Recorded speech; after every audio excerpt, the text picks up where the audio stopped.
Néstor, que está por ahí también, otro. ¿Dónde está Néstor? Ahí está. Néstor, un genio. Pero que nos ayudan en ese sentido, ¿no? Nos ayudan en ese. Bueno, Juan Sorrentino, que es de Monte Residencia, Camila, todos, o sea, que nos ayudan a buscar otra forma de dar esa batalla cultural, esa disputa de sentidos que decía, es una gran batalla cultural de romper. Todas las teorías económicas están basadas en esa creencia en la naturaleza como un objeto. De izquierdas o derechas, ¿eh? Después sí hay grandes diferencias en la distribución del ingreso, etcétera, entre las teorías económicas de izquierda o derecha, pero todas están basadas en crecer ilimitadamente como si eso fuese posible en un mundo que es finito, ¿no? Que tiene límites, que no se puede. Estamos viviendo en el mundo lo que se llama Maristela Svampa, una compañera, amiga, con la cual trabajamos juntos, escribimos, y muchos otros autores hablan de una policrisis, ¿no? Una crisis ecológica, climática muy profunda, que está también con una crisis de valores, con el avance, en muchos casos, de las ultraderechas, con la consiguiente pérdida de un montón de valores, derechos, etc. Pero una policrisis marcada, una crisis ecosocial muy profunda, en todo el planeta, ¿no? Eventos climáticos extremos que los empezamos a ver y de alguna manera los empezamos a naturalizar, ¿no? Ustedes viven cuántas olas de calor en cada verano. No es que en Chaco nunca hizo calor, o en Corrientes nunca hizo calor, lo saben, y la gente más grande sabrá. Pero ya se hacen más recurrentes, ¿no? Más largas, o periodos de sequía que habrán habido en la historia, pero que ahora se repiten año tras año, ¿no? O sea, lo que hace la crisis climática, lo que hace la crisis o el cambio climático, lo que hace que estos eventos climáticos extremos ahora sean más recurrentes y más virulentos, con más fuerza. Entonces lo vemos, o lo que pasó hace muy poco tiempo en Bahía Blanca, ¿no? No solo pasó este año en Bahía Blanca, sino recordemos que el año pasado tuvieron un tornado, algo inédito en la región, ¿no? Que fue ahí a principios del año pasado, lo que pasó acá un poco más cerca, en Río Grande do Sul, ¿no? En Brasil, una verdadera catástrofe también relacionada con eso, ¿no? Nos van los incendios, los humos, ¿no? Yo siempre tengo problemas con el micrófono, pero yo soy el problema. El cablecito ahí. Sí. Claro, luego, sí, soy inquieto. Y no, y me acuerdo, hablando hace un tiempo, en los famosos incendios de Corrientes, que fue, ¿se acuerdan, no? Que se quemó el 12% de la provincia. 12% de una provincia se prendió fuego. Una locura, ¿no? Y me acuerdo ver imágenes del carnaval de Corrientes, que es espectacular, de la gente bailando bajo el humo, ¿no? Naturalizando de alguna manera el evento. O sea, o normalizando, no usemos naturalizar porque si no nos confundimos. Normalizando ya eso. Poco antes había pasado en Rosario, ¿no? Una ciudad tan importante, una de las provincias más importantes de nuestro país, que vivió varios meses bajo el humo. No sé si se acuerdan. Y los habitantes ya no era un escándalo. A mí me preocupaba que no era un escándalo. Vamos a vivir bajo el humo. Y ya se empezaba a normalizar eso, y a la mañana los noticieros decían, hoy no salgan a correr porque el nivel de toxinas en el aire no es apto para correr. Entonces era un poco como una película esa distópica, ¿no? Que la protagonista se levanta, va al espejo. Yo me imagino con el espejo esos modernos que informan el espejo, ¿bien? Pero que eso en realidad está pasando. Y que el espejo le dice que hoy el aire no está apto para consumo, para respirar. ¿No? Como que empezamos, o sea, y que el protagonista no se inmuta ante eso porque está acostumbrado. Un día sí, un día no. Y en Rosario pasó eso. En Rosario ponían toallas bajo las ventanas para que no entre el humo a las casas, y después salían con barbijo, esto después de la pandemia. Bueno, lo de Corrientes que cuento acá, empezamos a normalizar eventos climáticos, ¿no? Nos van corriendo la línea de asombro y de indignación. Yo digo, ¿cómo se va a prender fuego el 12% de una provincia? Bueno, y hablando con una de las biólogas de Defensora, con Renata, que no está acá, me dice, hay un concepto que después lo empecé a investigar en la botánica, que es la ceguera botánica. Muy interesante, en inglés, siempre me lo dijeron en inglés, pero en inglés es malo, pero es bastante fácil. Y en realidad fue una universidad de España que se empieza a estudiar eso. Me hice acordar ahora cuando hacíamos una caminata, porque nosotros lo adaptamos y después escribimos un artículo con Maristela Vampa que se llamó La ceguera ecológica, ¿no? Lo llevamos un poco más. Pero la ceguera botánica es un caso que se estudió en la Universidad de España con estudiantes, además de ciencias naturales, o sea, no eran estudiantes de economía o estudiantes de derecho, no sé. Yo quiero un mate, no sé. Y que hicieron un experimento de llevarlos había un bosquecito cerca de la universidad, llevaban a los estudiantes a ese bosque, los hacían recorrer un corto trayecto y cuando volvían le preguntaban qué habían visto. Y en ese bosque no había muchos animales. Entonces, cuando volvían, la mayoría contestaba que no había visto nada, ¿no? No habían visto nada. O si veían un animal, decía, sí, vi un zorro, pero nada más. Pero nunca nadie, y había cientos de especies de vegetales. Cientos, y eran estudiantes, y nadie, o casi nadie, o muy poco porcentaje, los tenía, ¿no? Y es un poco, nosotros lo llevamos a ese concepto que lo explicamos en ese artículo, y después lo llevamos a la ceguera ecológica, ¿no?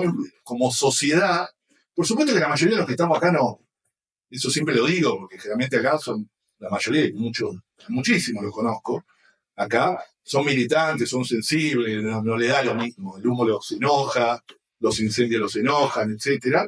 Pero la mayoría de la sociedad pareciera que o no ve estas cosas, ¿no? Y nos van corriendo, digo, el lugar de asombro, ¿no? O el lugar de enojo o de indignación, tan importante para cambiar las cosas, ¿no? La indignación es un gran motor para cambiar las cosas.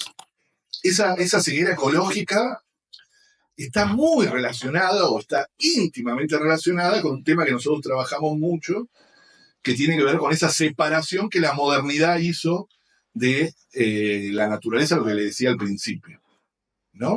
No somos parte de la naturaleza, el ser humano se convirtió en un amo y señor de la naturaleza y la puso en un objeto absolutamente de dominación y solo para sacarle recursos, y como dije antes, y como siempre se dice, de manera ilimitada, ¿no?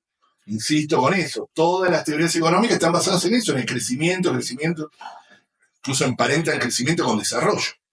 Los indicadores de la economía van por ese lado, el Producto Bruto Interno está relacionado con eso, ¿no? Con producir, como si eso fuese un símbolo de bienestar de la sociedad, ¿no? Si sube el PIB estamos mejor, si baja estamos peor. No hay otro indicador para ver si somos felices o no, ¿no?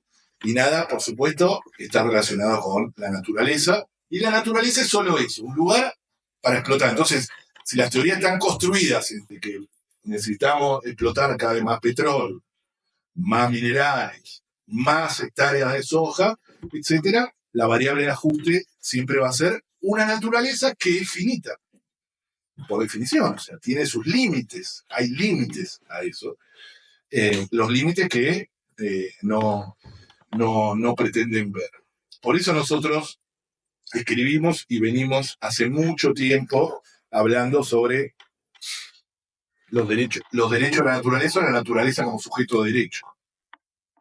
La naturaleza como sujeto de derecho es mucho más que una relación ética con la naturaleza, un reconocimiento ético, sino que tiene consecuencias muy profundas y muy prácticas. Si nosotros, como sociedad, reconocemos que la naturaleza es un sujeto y que somos parte de la naturaleza, como hace siglos lo entienden, que tenemos que aprender los pueblos indígenas, que son parte de la naturaleza, todo el sistema, incluso los sistemas económicos, el derecho, ahí veo a varios abogados y abogadas de resistencia, el derecho tiene que adaptarse a eso, tiene que cambiar. A nosotros, ahí hablando entre abogados, pero para que sepan los demás, todos los códigos civiles del mundo ven a la naturaleza como un objeto susceptible de apropiación y como tal, y sobre todo en los nacimientos de los códigos civiles, eso después se fue de alguna manera minorando a partir del derecho ambiental, pero la propiedad como inviolable y de hacer uno lo que quiera dentro de eso, ¿no? Bueno, acá tenemos un ejemplo. Si el compañero, ¿dónde está Cardelli? Cuando compró esto, la historia es sensacional de la reserva, la tendría que haber contado. Bueno, él podría haber destrozado todo, o sea, un loteo más, había quintas acá, y este bosque maravilloso que tenemos no existiría. Porque esa es la lógica del Código Civil. Por supuesto, el derecho ambiental vino a minorar eso, entonces pone algunos límites a la propiedad, que ahora son nuevamente amenazados por el resurgimiento de esta falsa libertad que nos venden ahora. Pero no me quiero meter con eso, pero de que, bueno, la propiedad es inviolable, cada uno puede hacer lo que quiere con él, y si quiere contaminar un río, ¿se acuerdan de esa frase? ¿No? Lo contamina, total el mercado se va a ocupar, una barbaridad. Pero es importante tener en cuenta eso, ¿no? Los códigos, todos, los animales, todos son objetos de impropiedad. Cambiar eso es uno de los grandes objetivos. El derecho ambiental vino, insisto, a minorar un poco eso, pero nosotros queremos esa vuelta de tuerca que es que los ordenamientos jurídicos empiecen a reconocer a la naturaleza como sujeto de derecho, como lo hizo la Constitución de Ecuador, la única constitución en el mundo que lo tiene, ¿no? Los derechos. Después Bolivia tiene una ley muy interesante, la 71, pero no tiene la Constitución. Eso es algo que está dando vuelta en todo el mundo, ¿no? Los derechos de la naturaleza, pero como concepción, como les digo, mucho más allá del derecho. O sea, no es para abogados ni abogadas, es más, los máximos exponentes, defensores de los derechos de la naturaleza no son abogadas o abogadas, son los pueblos indígenas, son Bandana Shiva, física, India. No sé, hay un montón de gente que no. Alberto Acosta, que quiere escribir libros, que es economista, o sea, gente que no digo para que no se asusten los no abogados. Y el gran desafío, en ese sentido, y en ese marco, también en algo que me parece que es fundamental. Yo voy a hablar un rato más y después abrimos el micrófono, no se asusten. Pero abrimos el micrófono y vamos yendo para los lados que quieran ir yendo. Yo quería hacer esto en principio y un poco lo que me habían pedido. Pero estamos en América Latina, además, que no es para nada menor, no es un dato muy importante. No es lo mismo los ecologismos del norte que los ecologismos del sur, de los sures, ¿no? Del sur de América, del sur de África, del sur, África con sur, ¿no? De América del Sur, etcétera, que los ecologismos del norte. ¿Por qué? Porque nosotros tenemos una cosa más, no alcanza para ser ecologista o ambientalista completo esto es nuestra teoría, ¿no? Lo que venimos practicando hace mucho tiempo, en América del Sur, con tener una relación respetuosa con la naturaleza, defender un bosque, etcétera, si no cuestionamos el modelo extractivista. No es suficiente, ¿no? Eso solo.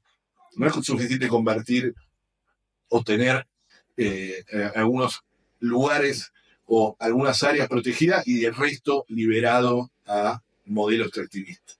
El modelo extractivista es el verdadero depredador y es el modelo extractivista, saben, la mayoría lo saben, sé porque lo conozco mucho, pero bueno, igual lo tenemos que decir porque somos muchos y muchas.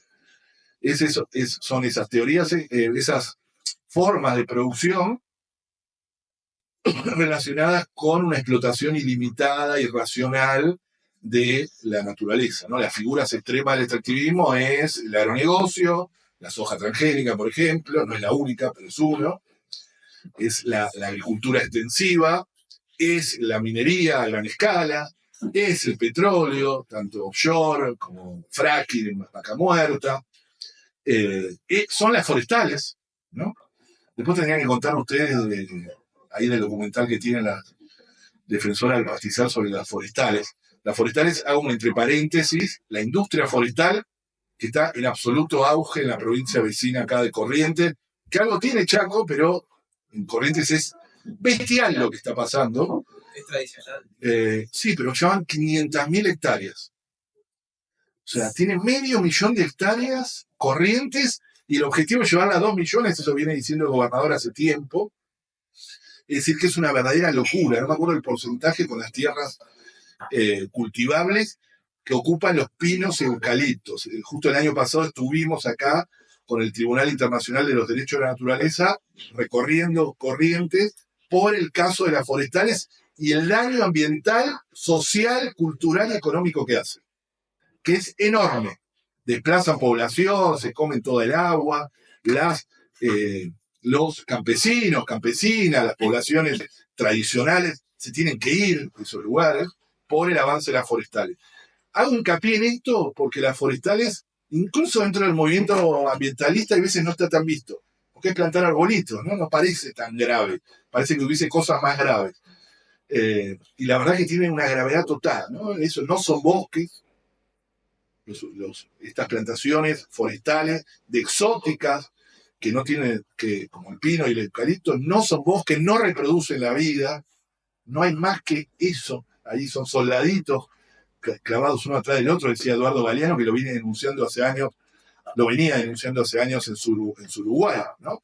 En Uruguay hay casi 2 millones de hectáreas. Tiene gran parte en Uruguay es terrible lo que está pasando, y en Chile, que yo tuve la suerte de recorrer, también, ¿no? Y son grandes corporaciones, Arauco, enorme. Por eso, Misiones es impresionante, y siguen avanzando, y para colmo tienen bonos de carbono. O sea, le pagamos para que nos destruyan el territorio. Una locura.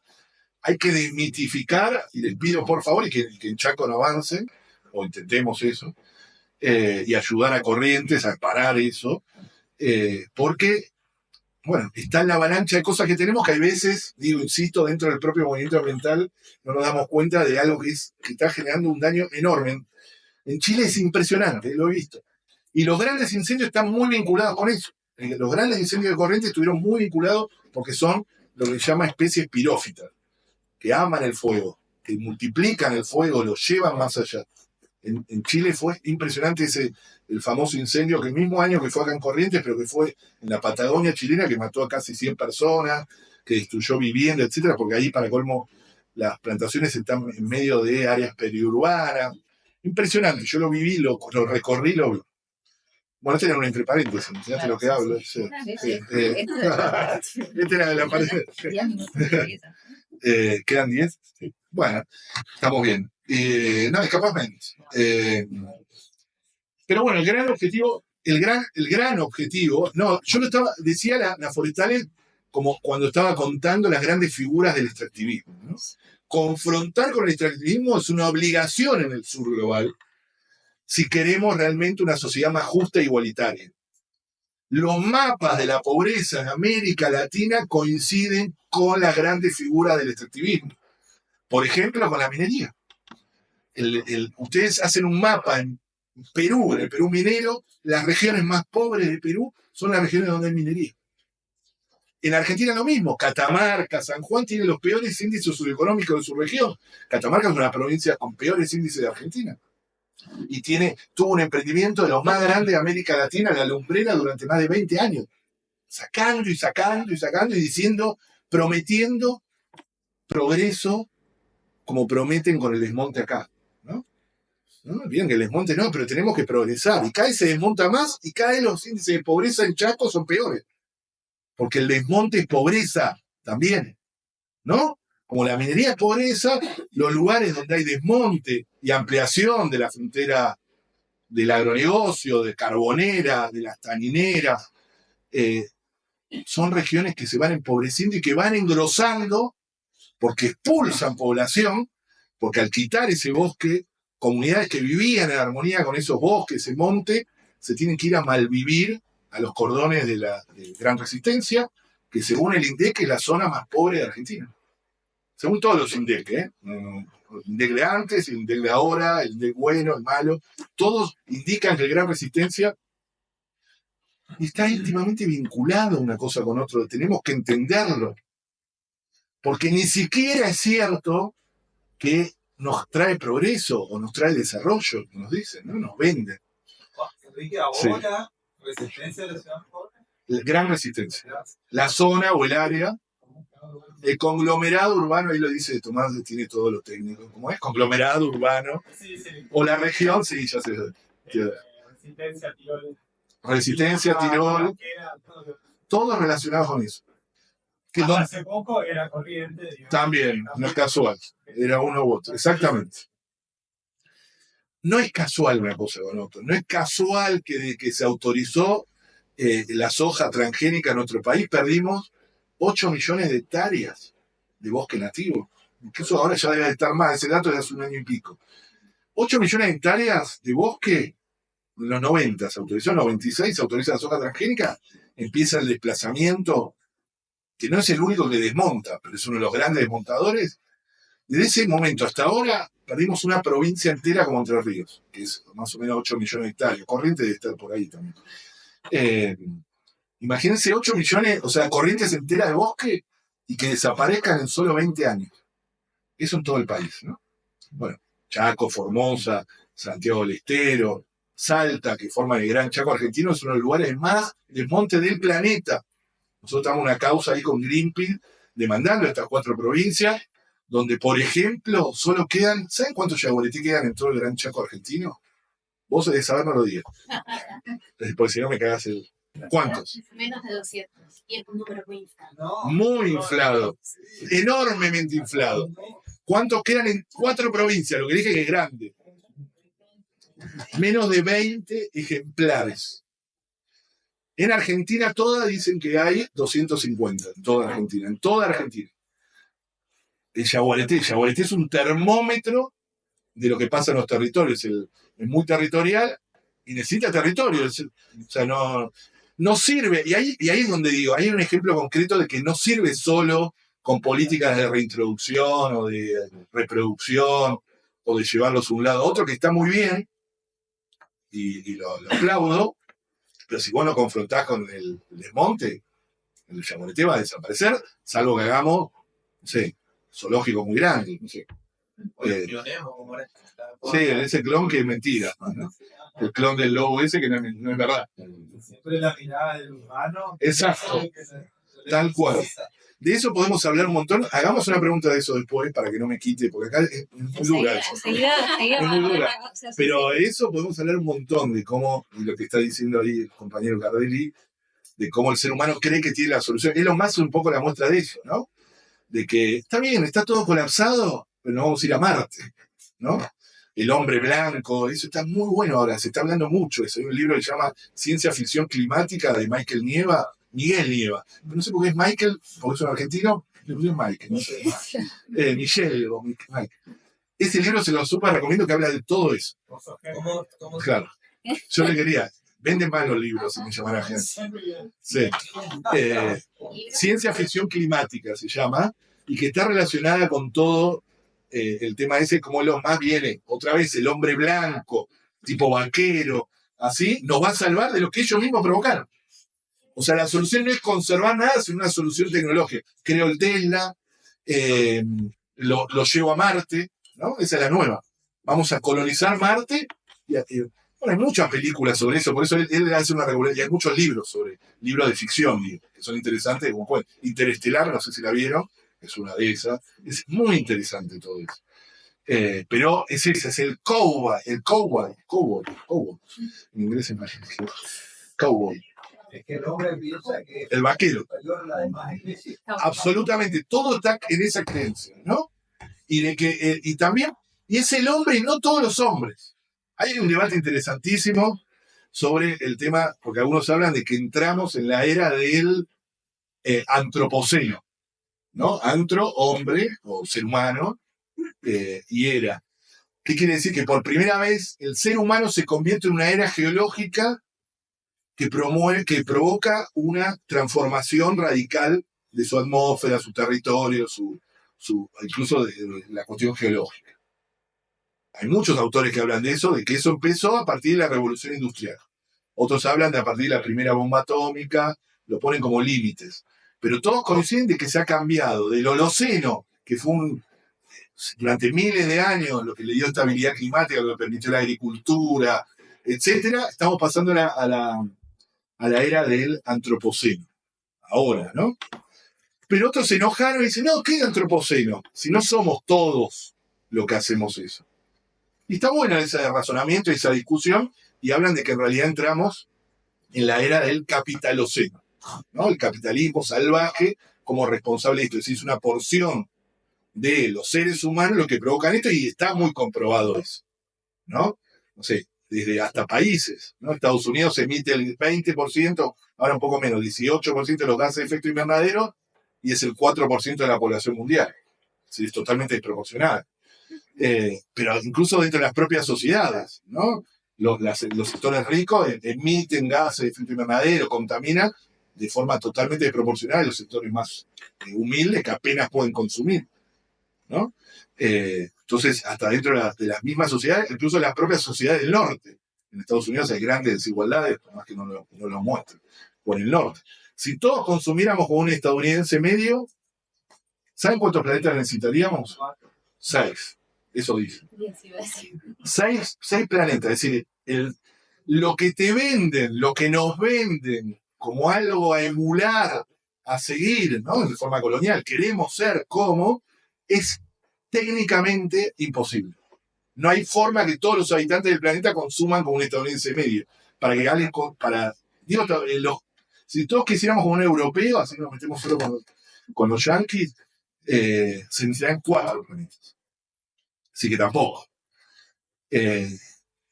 Para que haya gente que consuma de esa manera, o países, necesitas otros países proveedores de eso, y gente que consuma mucho menos de lo que necesita realmente. Así que el propio sistema es una mentira en sí mismo, una farsa que tenemos que romper. Y nosotros lo que tenemos que romper como países del sur, y que me parece clave, es ese falso consenso extractivista.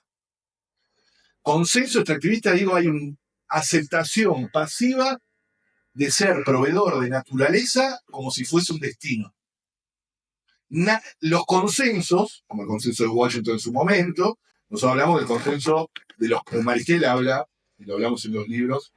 Bueno, ahora sacamos. Maristel habla, y lo hablamos en los libros, en el colapso ecológico ya llegó, un libro nuestro del 2020 lo hablamos, del consenso de los commodities. Le dice que el consenso de la materia prima, o consenso extractivista para mí se entiende mejor, ¿no? Esa aceptación. ¿Qué quiere decir el consenso? Que lo aceptan todos. Todas las clases políticas lo aceptan, por ejemplo.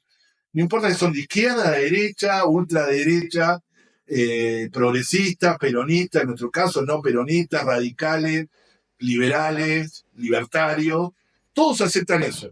Por supuesto que no es lo mismo. Yo no creo que sea lo mismo. No es lo mismo que nos gobierna ahora que en otros momentos. Ahora estamos mucho peor. Pero bueno, eso no quiero. O después nos metemos si quieren, no tengo problema.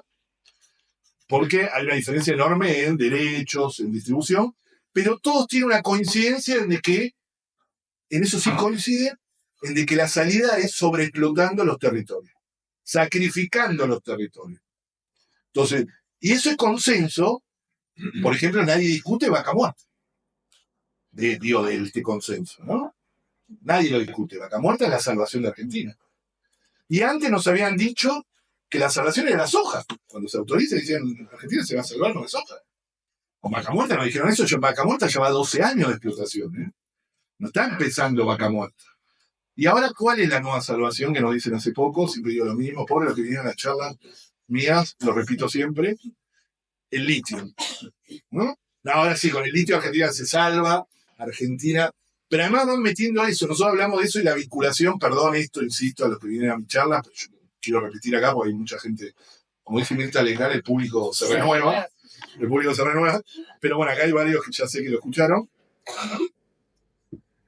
Está muy vinculado, esto lo explicamos también mucho en los libros, con la visión eldoradista que tiene todo el latinoamericano. Si hay un ADN eldoradista, un ADN extractivista vinculado con el dorado. El dorado era ese mito, es un mito, que funcionó durante la época de la conquista. Con esto tenemos que hacer algo de arte. En serio. Para mí, el Dorado era esa ciudad llena de riquezas, que el que la encontrara se salvaba. Porque el techo de Dorado, bueno, hay un videojuego, los más jóvenes sabrán, hay de todo, hay películas, hay libros increíbles sobre el Dorado. Lo que provocó, ¿no? Una verdadera búsqueda. Y el Dorado era una salvación de un momento a otro. Porque el que la encontraba se salvaba de manera súbita, instantánea, rápida. Es decir, ya está. Y eso provocó una oleada de conquistadores y buscarla. Algunos, cuando estuvimos en Cusco, algunos decían que tal sector era el Dorado en realidad porque estaba lleno de riqueza, pero en realidad, bueno, no existía. Y esa visión del doradista, muchos autores y autoras dicen eso, que eso nos quedó marcado todo latinoamericano quiere ese descubrimiento, y con eso juegan, ese descubrimiento que nos salva, ¿no? Y con eso juegan mucho las corporaciones y los gobiernos. Y los dorados, como no existen, son fantasmas que nunca se atrapan, pero sí nos permiten estar atrás de eso y mantener como una ilusión el doradista. Y digo, los dorados, se los dije antes, o sea, en los 90 nos pusieron el dorado de la soja, después nos pusieron vaca muerta, nos pusieron el litio, y nos van corriendo permanentemente. Y ahora se habla de la era nuclear otra vez, por ejemplo, nos pueden poner un montón. Pero esto pasa en toda América Latina, me acuerdo, Colombia hablan de la locomotora minera, van corriendo, ¿no?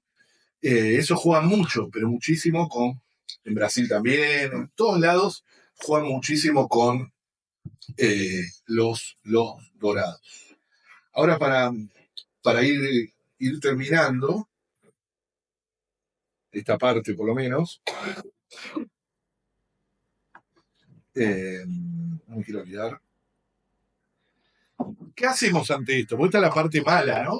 Me parece que es importante. Después, si quieren, incluso podemos hablar de la causa judicial de Monte, o sea, después lo usamos. Me gustaría que acá los compañeros Somos Monte también hablan, las compañeras. Contarles un poco de esa causa sobre la mafia de Monte. ¿La escucharon? La mayoría sí, ¿no? Acá, bueno, somos casi todos militantes. Que es muy importante eso, romper esa estructura, ¿no? Que tiene hace décadas o hace años la provincia de Chaco, con nombres que pasan de un lado a otro del mostrador y que se enriquecen a costa de la destrucción del monte. Y que siguen y siguen y siguen. Romper esos clavos, ¿no? Y me parece que es fundamental, y para repensar otra forma de vincularnos y de vincularse con los territorios, ¿no? Pero ¿cómo hacemos con todo esto, ¿no? Tan difícil. Algunos hablan, es complejo, en la época esta de la policrisis, yo le conté, hay eventos climáticos extremos, estamos viendo una crisis económica muy grande, por eso policrisis, ¿no? Donde muchos y muchas de ustedes, estoy seguro, están pensando mucho más que en el fin del planeta, en el fin del mes, ¿no? Cómo llegar a fin de mes. Eso así. O sea, estamos pensando más eso, como el día a día, que me vas a venir a decir, no sé, yo qué voy a hacer con esto, si... que nos paraliza un poco, ¿no? Todo esto. Nos paraliza, estamos preocupados mucho, ¿no? Incluso estamos viendo la pérdida acelerada de derechos, no podemos protestar ahora, ¿no? Ustedes saben que en Mendoza hubo 2 personas presas por protestar, por cuidar el agua. Ni siquiera por protestar, por cuidar el agua, por manifestarse. Ni siquiera no habían hecho nada. Uno estuvo 25 días preso en una cárcel común, el otro estuvo buscado, después preso también, con todo lo que eso significa. Pero no es gente que está acostumbrada a estar presa, a tener problemas con la justicia. No habían pisado una comisaría mucho, ¿no? Y ir a una cárcel común 20 días para un ambientalista no es nada sencillo.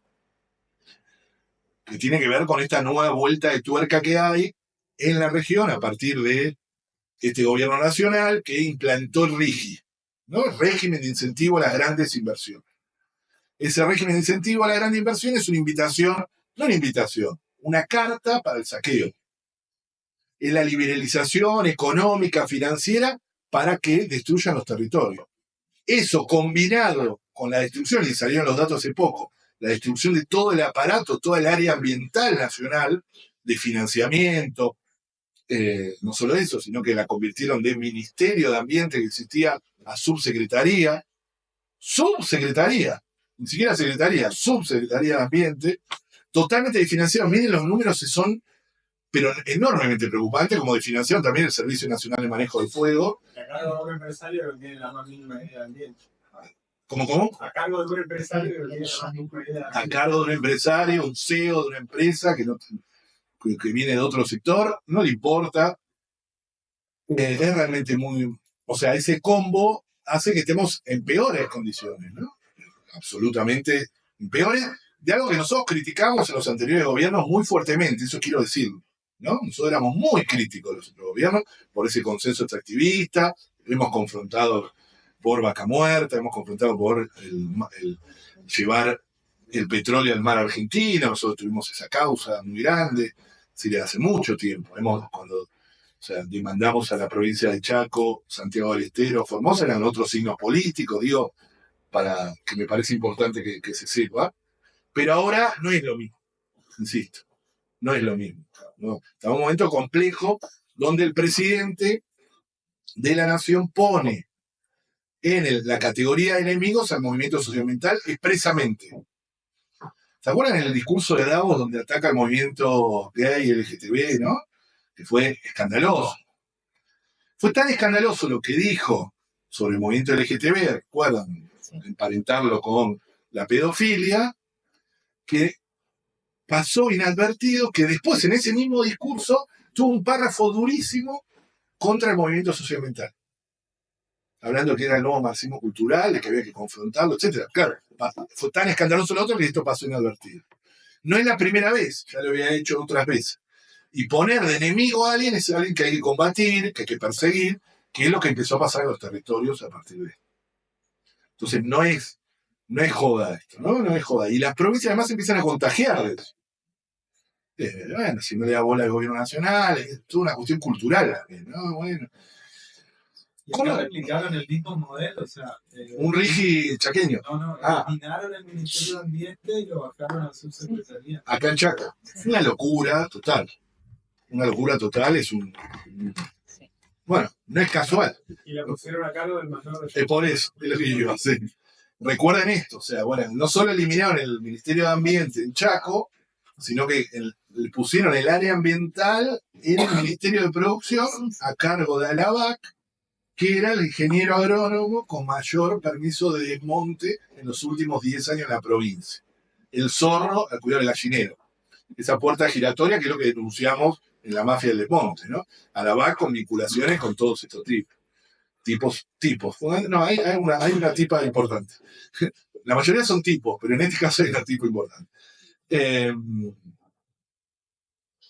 Eso, ¿no? O sea, no es casual que una provincia diga, degrado el Ministerio de Ambiente, total, que me importa, nadie me va a decir nada. Y pongo al zorro al cuidado del gallinero, con total, sin pudor, ¿no? Sin vergüenza. Por eso lo pudimos denunciar. Finalmente ALABAC renunció después de varios meses, ¿no? Una locura.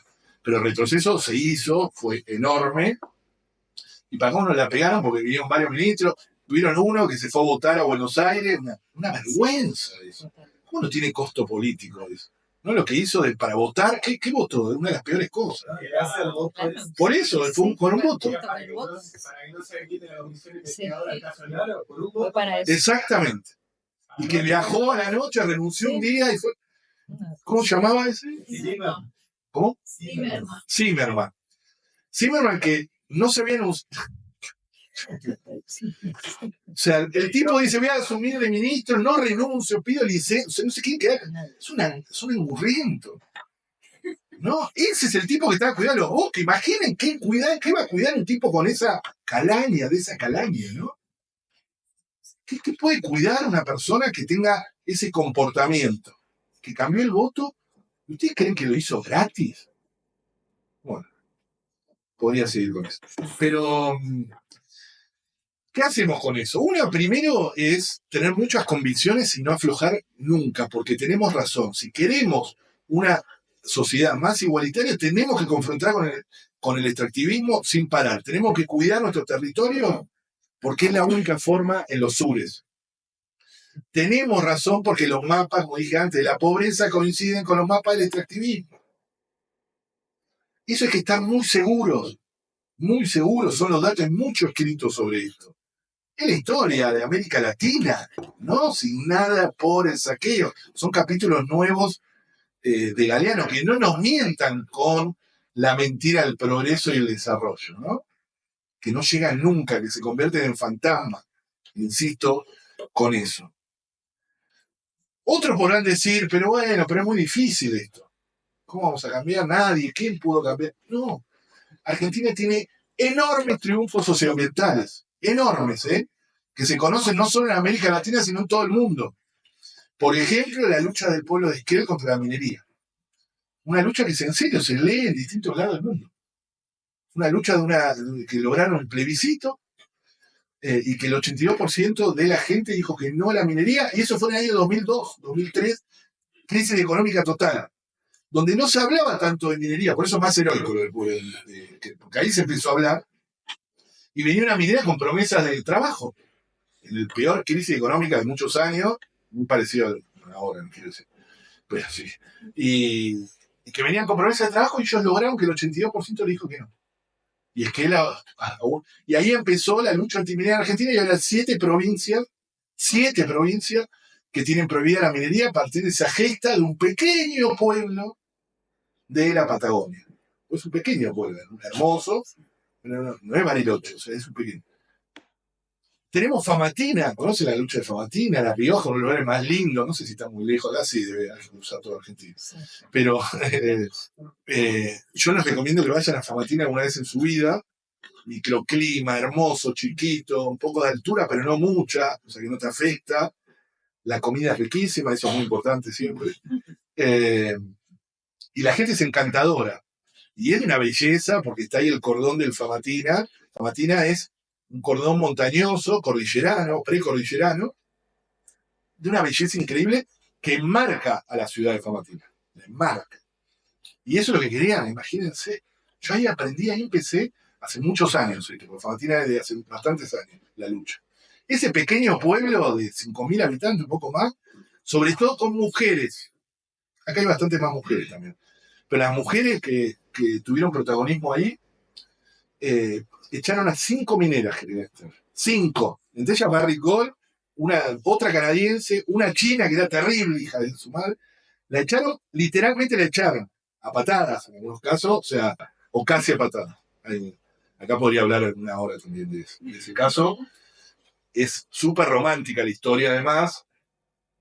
Las mujeres son las protagonistas, bueno, eso tiene consecuencias del patriarcado, o sea, bueno, acá también estamos en el norte, ¿no? Muy patriarcal, ¿no? Que las mujeres sean protagonistas generó que la mayoría de las protagonistas de esa lucha quedaran solas. Porque no quiero decir.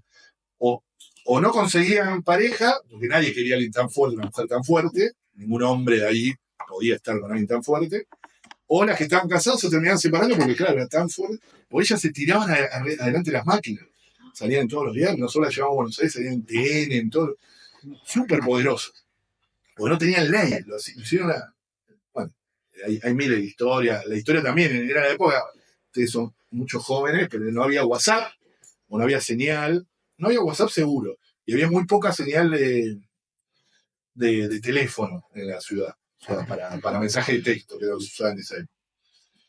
Entonces, la forma de avisar que había una amenaza minera era a través del campanario de la iglesia. Sonaba el campanario y toda la gente salía a las calles, porque el cura estaba totalmente cómplice de la gente. Genial, el cura de Famatina era genial. Estaba a favor totalmente. Entonces, en un día, suenan las campanas, y es verdad, estaban entrando 3 camionetas mineras, las 4x4, siempre 4x4, son como las petroleras. A nosotros cada que vamos a Vaca Muerta nos persigue unas 4x4. Siempre, doble cabina. Eso, el Maristela escribió un libro de ficción sobre eso, sobre qué hay adentro de esas 4x4, porque no sabemos, son muy polarizadas. Sí. Y se van a la hostería del pueblo, una pequeña hostería, y el pueblo se empieza, el boca a boca, que están en la hostería, ¿ves? Y el pueblo rodea, tipo los Simpsons, ¿vieron? Los Simpsons. Rodean la hostería y va una representante mujer, le golpea y le dice, tienen media hora para irse del pueblo. Menos, le dice, tienen 10 minutos para irse del pueblo.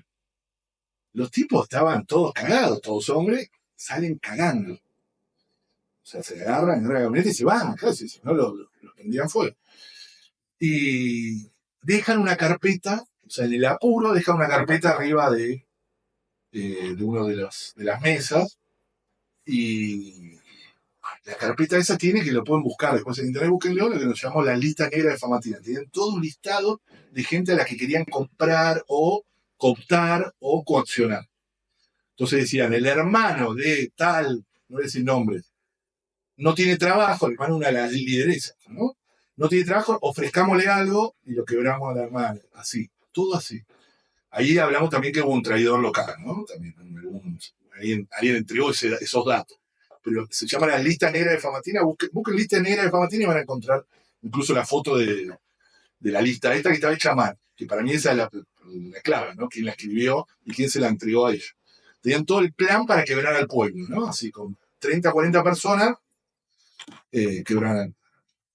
Bueno, eso es Famatina. Es decir, tenemos grandes triunfos, Famatina, tenemos la ley de bosques misma. La ley de bosques fue un triunfo popular. 1 millón de firmas se consiguieron en la época que las firmas eran de verdad. No como ahora que tocas un botón. Era así, había que sentarse y firmar, juntarla. Me acuerdo cuando la llegó ahí Greenpeace y otras organizaciones, etcétera, la llevaron al Congreso, fueron en carretilla, porque era 1 millón. Imaginen. Ese fue un gran triunfo, porque el agronegocio no la quería, nunca la quiso esa ley, y se logró por la presión de la gente. Otra después fue la ley de glaciares, también, en la cual participamos, también, que también las mineras hicieron un esfuerzo enorme para usarla y lo logramos. Incluso se había vetado, ¿se acuerdan? En ese momento la presidenta Cristina Fernández de Kirchner la vetó y nosotros logramos 2 años después que se sancione nuevamente. Quiere decir que tenemos grandes triunfos. No todo es pérdida, no todo es pálida. Acá mismo en Chaco también, una medida cautelar que consiguió Somos Monte hace unos años. Ahora con la mafia del Monte, que estamos trabajando codo a codo con las organizaciones locales, con Somos Monte, entre otros y otras, con investigadores, etcétera, están logrando cosas. Se puede conseguir, se puede, hay que sacarle ese aura, esa cultura. Yo laburé con Pino Solana, esto lo saben algunos, y él me hablaba siempre de eso de romper la cultura de la resignación, ¿no? La cultura de la derrota, que la tenemos muy metida. Eso no se va a poder. ¿Cómo vamos a poder con las forestales? ¿Cómo vamos a poder? Bueno, Defensores del Pastizal están por presentar con Fer Cataño un documental que para mí va a generar bastante revuelo, porque va a contar en forma audiovisual lo que significa la forestal. Y eso parecía un sueño hace unos años, yo lo venía hablando de él, y ahora está, ya no se entrega, ahora a fin de mes. Es sensacional. Cosas que se van logrando, ¿no? En distintas provincias hay. No caigamos en la cultura de la derrota, ¿no? No caigamos en la cultura de la resignación, de aceptar este estado de cosas, para nada. No tengamos miedo, sí cuidados. Los cuidados son clave, ¿no? Cuidarnos, no ser tontos, no exponernos, todo, pero no caigamos en esa cultura. Tenemos que transformar la distopía que nos imponen en una utopía, ¿no? Esa utopía, como decía Galeano, nos servía para seguir caminando, nos sirve para seguir caminando al menos, ¿no? Para ver que haya un horizonte que nos permite seguirlo. Tenemos que buscar, tenemos que hacer un esfuerzo enorme por eso, juntarnos, ser solidarios, empáticos, preguntarnos cómo estamos. Eso también es clave, ¿no? La solidaridad, la empatía. Es un momento donde la ternura es clave, ¿no? Momentos de crueldad. Estamos viviendo momentos de crueldad, que no importa el otro, ¿no? La otra, que me salvo yo mismo. Chao, no me importa el vecino, la vecina, no me importa el bosque, no me importa más nada que yo progresar, y ni siquiera progreso. ¿Cómo voy a progresar a una sociedad que se destruye? Y la ternura es clave en ese sentido. La ternura de pensar cómo está el otro, la otra, el amigo, la compañera, preguntarnos, porque caemos en momentos difíciles, ¿no? O sea, son muchos momentos de domingos a la tardecita, que, aunque sea lunes, ¿no?